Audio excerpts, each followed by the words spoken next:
China की बौखलाहट अब साफ देखने को मिल रही है, जहां पर चाइना ने 3 इंपॉर्टेंट चीजें भारत को देने से मना कर दिया। पहला स्पेशल फर्टिलाइजर्स, दूसरा रेयर मैग्नेट्स और तीसरा टनल ड्रिलिंग मशीन। ये तीनों चीजें जो कि 50 से 80% हम चाइना से ही लेते हैं और इसी को देने से अब चाइना ने मना कर दिया है। ये हो क्यों रहा है? ये इसलिए हो रहा है क्योंकि एससीओ की बैठक में राजनाथ सिंह ने उस डॉक्यूमेंट पर साइन करने से मना कर दिया जिसमें बलूचिस्तान का जिक्र था, लेकिन भारत पर जो पहलगाम अटैक हुआ उसका जिक्र नहीं था, ऑपरेशन सिंदूर का जिक्र नहीं था।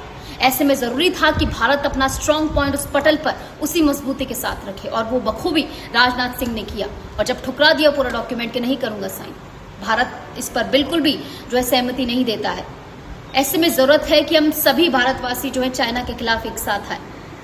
अच्छा, भारत के पास और भी ऑप्शंस हैं, जापान से हम ले सकते हैं ये, और भी कई सारे, वियतनाम से भी हम ये चीजें ले सकते हैं। लेकिन ऐसे वक्त में जरूरत है कि हम सब एक रहें, क्योंकि अभी भी भारत में कुछ लोग आएंगे और बोलेंगे कि देखिए आपकी फॉरेन पॉलिसी कितनी ज्यादा वीक है। लेकिन ऐसे में हम लोगों को ये समझना होगा कि ऐसा होना फॉरेन पॉलिसी वीक होने का कोई एग्जाम्पल नहीं है।